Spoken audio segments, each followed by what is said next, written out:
Добър ден! За много години, първите дни на януари, почивахме 2-3 дни.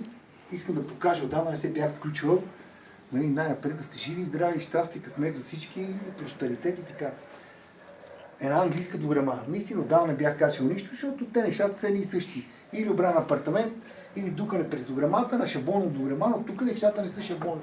Това е стара английска дограма, която стана 2004 година. Имаше една култова строителна фирма, няма да казвам името, строяха блокове и само английски дограми слагаха. Аз съм работил на много техни блокове.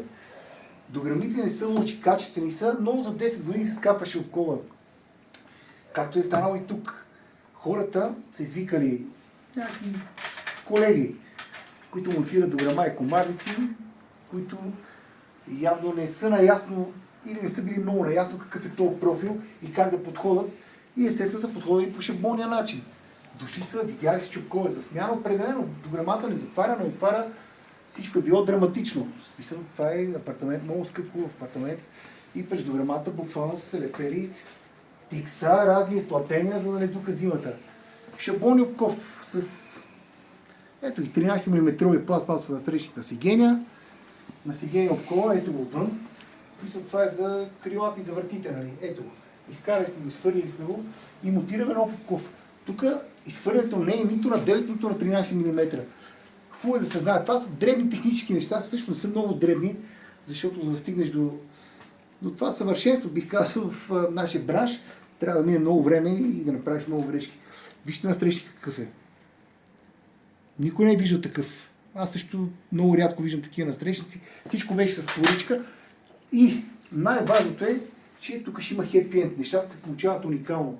Не бях поръчал такъв обков от 7 или 8 години. Не знаех въобще дали има. Поръчахме го, дойде за около 3 седмици и сега монтираме.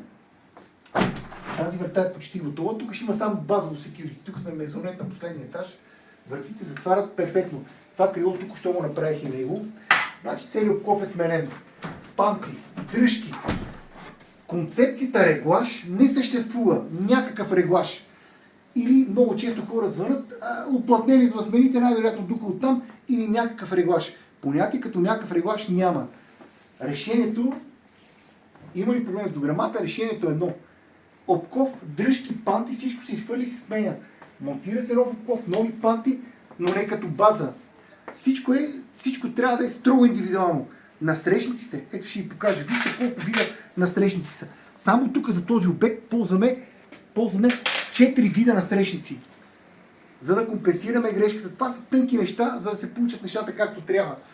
Така че това семейство новата година ще имат уплътнена, перфектна дограма. Всичко се прави да се отваря отгоре и няма духа по никакъв начин.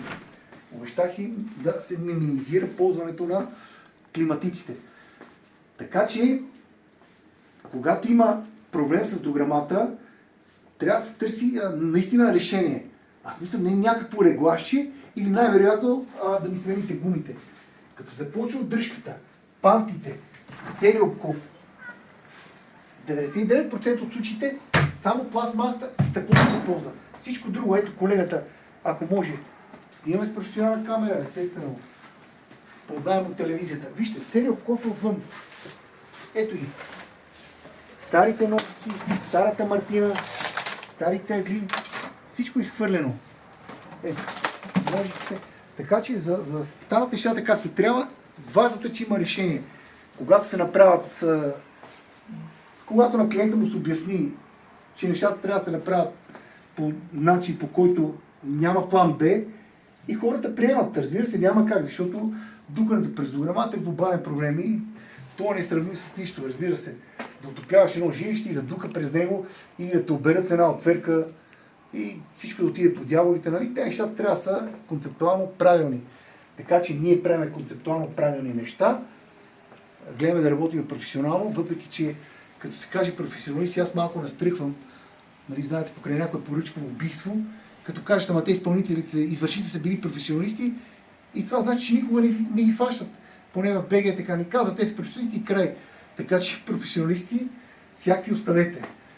Важното е да се мисли креативно, правилно и да се знае, че всяка една дограма може да бъде ремонтирана, да оплътнява перфектно и да защитава от зон. Следващия път ще разкажа виц. сега го репетирам. Успешна година, бъдете здрави!